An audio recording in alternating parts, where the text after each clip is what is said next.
विश्वास की ताकत, तुम अपने विश्वासों की उपज हो। तुम जिस चीज में विश्वास करते हो तुम वही बन जाते हो। जो स्वयं पर विश्वास करते हुए लक्ष्य की ओर बढ़ते रहते हैं उन्हें सफलता जरूर मिलती है। अगर व्यक्ति अपने लक्ष्य के लिए कर्म में पूरे मन से लग जाता है और उसे कर्म करने से खुशी मिलती है तो सफलता उससे दूर नहीं। मृत्यु से भय व्यर्थ है। हर व्यक्ति के मन में मृत्यु का भय होता है। इस संसार का जब से निर्माण हुआ है तब से जन्म मृत्यु का चक्र चलता आ रहा है। यह प्रकृति का नियम है। इस सत्य को स्वीकार करके भयमुक्त होकर आज में जीना चाहिए। किसी को भी आने वाले पल के बारे में कुछ नहीं पता होता, लेकिन इस संशय में भयभीत रहने से जीवन नहीं जिया जा सकता। कर्म सबसे ऊपर आता है। श्री कृष्ण अर्जुन से कहते हैं कि व्यक्ति कर्म करने के लिए ही पैदा हुआ है और बिना कर्म किए कोई रह नहीं सकता। फल की चिंता करना व्यर्थ है क्योंकि इससे मनुष्य का मन काम से भटकने लगता है। किसी कर्म से सफलता नहीं मिलती तो क्या हुआ, असफलता भी ज्ञान के द्वार खोलती है। अगर बिना फल की चिंता किए कर्म करते रहोगे तो सफलता और मन की शांति जीवन भर तुम्हारा साथ नहीं छोड़ेगी। जो कर्मफल से विरक्त होकर कर्म करता जाता है उसका आध्यात्मिक ज्ञान बढ़ता जाता है। हमेशा स्वार्थी होना गलत है। जो व्यक्ति हमेशा स्वार्थ प्रेरित होकर फल की चिंता करते हुए कर्म करते हैं और सिर्फ फल ही उन्हें कर्म करने को प्रेरित करता है, ऐसे लोग दुखी और बेचैन रहते हैं क्योंकि उनका दिमाग हमेशा इसी उलझन में फंसा रहता है कि उन्हें क्या फल मिलेगा। स्वार्थी व्यक्ति सुखी नहीं रह पाता और ऐसे व्यक्ति से कोई भी संबंध नहीं बनाना चाहता। इसलिए स्वार्थ से ऊपर उठें और दूसरों का हित भी सोचें। क्रोध से सबका नुकसान होता है। क्रोध या गुस्सा करना व्यक्ति के दिमाग में उथल पुथल पैदा कर देता है। आवेश में विवेकहीन होकर कई बार व्यक्ति अपना ही नुकसान कर बैठता है या फिर अपनी ही मानसिक शांति को भंग करके खुद को कष्ट देता है। क्रोध की अग्नि में बुद्धि और तर्क नष्ट हो जाते हैं और व्यक्ति बिना विचार किए बस अपने अहम ईगो की तुष्टि करने वाले काम करता है। गुस्सा व्यक्ति की विचार शक्ति को पंगु बना देता है और भ्रम पैदा करता है। मन पर कंट्रोल जरूरी क्यों है? मन का स्वभाव है कि ये आसानी से भटक जाता है। अगर जीवन को सफलता की दिशा में ले जाना है तो मन को काबू करना बहुत जरूरी है। श्री कृष्ण कहते हैं कि बार बार प्रयास करने से धीरे धीरे चंचल मन को वश में किया जा सकता है। मन को वश में करने से दिमाग की शक्ति केंद्रित होती है जिससे कार्यों में सफलता मिलने लगती है। अगर मन को वश में नहीं करोगे तो ये आपका सबसे बड़ा शत्रु बन जाता है। भगवानों में कोई छोटा बड़ा नहीं। इस संसार में ईश्वर कई रूपों में जाना जाता है। इनमें से कोई भी रूप बड़ा छोटा नहीं है। परमात्मा का हर रूप समान है। जैसे हर नदी अंत में सागर में जाकर मिलती है, वैसे ही हर धर्म, मत और संप्रदाय की धाराएं परमात्मा रूपी समुद्र में समा जाती हैं। यह संसार परमपिता का ही स्वरूप है।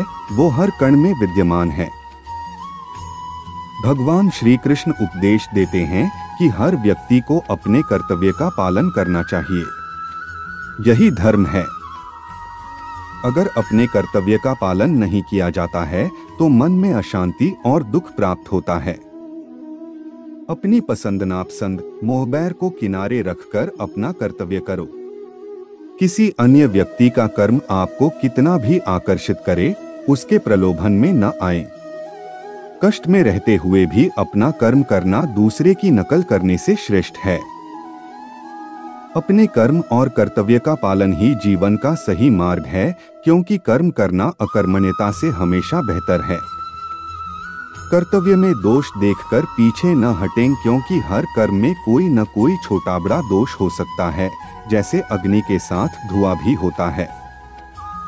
सदैव कर्म करो। कर्म करने से पहले विचार करो, लेकिन बहुत ज्यादा विश्लेषण मत करो। अधिक विश्लेषण संशय और अकर्मण्यता पैदा करता है। ध्यान करने से परमात्मा को अनुभव किया जा सकता है। श्री कृष्ण कहते हैं कि शारीरिक कर्म से ज्ञान का मार्ग उच्च है और ज्ञान मार्ग से भी ऊपर ध्यान मार्ग है। ध्यान मार्ग पर बढ़ने से ईश्वर को अनुभव किया जा सकता है। जो व्यक्ति मन और इंद्रियों को शांत करके पूर्ण विश्वास से अपना ध्यान भगवान में लगाता है, उसे ईश्वर का ज्ञान और अस्तित्व अवश्य अनुभव होता है। जो हर जगह हर जीवमनुष्य में ईश्वर को देखता है, सबके हित में लगा रहता है, उस पर परमपिता अवश्य कृपा करते हैं। ज्ञान मार्ग हो या भक्ति मार्ग, समर्पण प्रेम विश्वास ही आपको ईश्वर के प्रकाश की ओर ले जाता है। भगवान की पूजा बहुत से लोग करते हैं, लेकिन उनको शांति क्यों नहीं मिलती? क्योंकि भगवान आपके मन में निवास करता है, उसे पता है कि आपका भाव क्या है। अधिक शक करने वाला कभी खुश नहीं रह सकता। श्री कृष्ण गीता में कहते हैं कि संशय शक करने वाले का विनाश हो जाता है, इसलिए संदेह करने से बचें। अधिक संदेह करने से मन की शांति भंग हो जाती और व्यक्ति भ्रमित होकर अपने संबंधों को नष्ट कर डालता है। जिसे शक करने की आदत पड़ जाती है, उसे इस लोक या परलोक में भी शांति नहीं मिलती। सत्य की खोज ठीक है, लेकिन बिना सच जाने कल्पनावश होकर संदेह करने का अंत दुख क्लेश पश्चाताप के रूप में होता है। अति करने से बचें। जीवन में संतुलन बहुत जरूरी है। किसी भी चीज की अति करना अच्छा नहीं है। जैसे सुख आने पर प्रमाद करना और दुख आने पर निराशा में डूबे रहना, दोनों ही गलत है।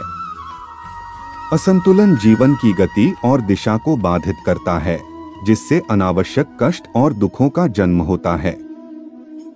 जिसके मन, विचार और कर्म में संतुलन है, उसे ज्ञान मिल जाता है और ज्ञान से ही सदा के लिए शांति, संतुष्टि मिलती है। सही कर्म से ज्ञान और मुक्ति संभव है। गीता के उपदेशों में कर्मयोग का सिद्धांत कहता है कि संसार से विरक्त होना ही मुक्ति का उपाय नहीं है। संसार में रहकर एक गृहस्थ अपने कर्मों का पालन करते हुए कर्मफल से विरक्त होकर मुक्ति प्राप्त कर सकता है। सही विचार और उचित कर्म भी आसक्ति को खत्म करने में सक्षम है। अच्छे कर्म कभी व्यर्थ नहीं जाते, चाहे ये दुनिया हो या परलोक। ज्ञान और कर्म एक हैं। एक अज्ञानी कर्म और ज्ञान को अलग अलग समझता है, लेकिन एक ज्ञानी जानता है कि दोनों एक ही हैं। लोग ज्ञान की बातें तो करते हैं, लेकिन उसका पालन नहीं करते। बिना पालन किए ज्ञान कोरा रह जाता है, ज्ञान का अनुभव नहीं होता। गीता कहती है कि ज्ञान पढ़ने की नहीं, बल्कि अनुभव करने की वस्तु है और अनुभव बिना कर्म किए नहीं मिलता। इच्छा दुखों का मूल है। इस संसार में जितनी भी चीजें सांसारिक सुख की श्रेणी में आती हैं, उनकी एक शुरुआत और अंत जरूर होता है। इन सांसारिक सुखों का अंत दुख, कष्ट और दुर्गति के रूप में होता है। इच्छाओं का अंत नहीं है। एक पूरी होती है तो दूसरी नई इच्छा आ जाती है।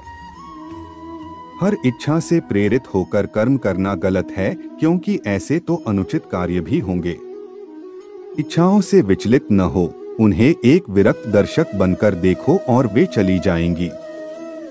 भगवान ही सबसे बड़ा सहारा है। परमपिता ही एकमात्र हमारे आधार है और अपने हैं। इस संसार में कोई भी अकेला नहीं है। ईश्वर में विश्वास रखते हुए जो मनुष्य कर्मपथ पर बढ़ता जाता है, वो सदा शांति, सुख और मुक्ति पाता है। भूत और भविष्य की चिंता करना व्यर्थ है, वर्तमान ही सत्य है। जो भी पूर्ण समर्पण से ईश्वर की शरण में आता है, परमात्मा उसका कल्याण अवश्य करते हैं।